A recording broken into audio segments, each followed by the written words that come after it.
Happy Sunday. எல்லாரும் mutton குழம்பு ரெசிபிக்காக ஈகராக wait பண்ணியிருந்திருப்பீங்கன்னு நினைக்கிறேன். ஸோ எப்படி செய்யுதுன்னு பார்க்கலாமா? ஃபஸ்ட்டு மட்டனை வந்து ஒரு 5 கேஜி விசில் விட்டு ஓரமாக எடுத்து வச்சுக்கோங்க. அந்த தண்ணி ரொம்ப இம்பார்ட்டண்ட். அதுக்கப்புறம் இது வந்து 1/2 கேஜி மட்டனோட மெஷர்மெண்ட் தான். ஒரு பெரிய சைஸ் வெங்காயம், ஒரு சின்ன கைப்பிடி அளவு சின்ன வெங்காயம், தக்காளி பெருசு ஒன்று, இது எல்லாமே கட் பண்ணி வச்சுக்கோங்க. இஞ்சி பூண்டு பேஸ்ட். ஓகேயா? ஒரு தேவையான அளவு எண்ணெய், சோம்பு, பட்டை, சின்ன வெங்காயம், பெரிய வெங்காயம் ரெண்டுத்தையும் வதக்கும் போது நல்லா கண்ணாடி பதம் வரணும்.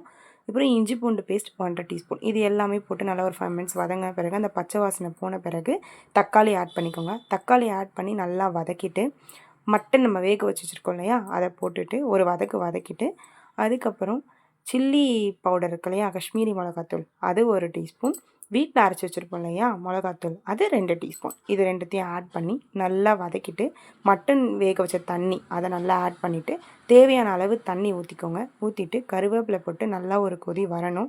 வந்த பிறகு நாங்கள் வீட்டில் ஒரு சீக்ரெட் மசாலா அரைச்சி வச்சுருக்கோம். உங்களுக்கு வேணும்னா சொல்லுங்கள், கமெண்ட்டில் சொல்லுங்கள், நான் உங்களுக்கு வீடியோ அப்லோட் பண்ணுறேன். அதை வந்து போட்டு நல்லா வதக்கிட்டு அப்புறம் கொத்தமல்லி, மிளகுத்தூள் கையால் இடித்து வச்சது, இது எல்லாமே ஆட் பண்ணி நல்லா ஒரு 10 மினிட்ஸ் கொதித்த பிறகு சூடான தோசை கூட சர்வ் பண்ணுங்கள். டாப் நாச்சாக இருக்கும். ட்ரை பண்ணி பாருங்கள். ட்ரை பண்ணிவிட்டு மறக்காமல் கமெண்ட்டில் வந்து சொல்லுங்கள். அண்ட் வேறு ஏதாவது ரெசிபி வேணும்னாலும் சொல்லுங்கள்.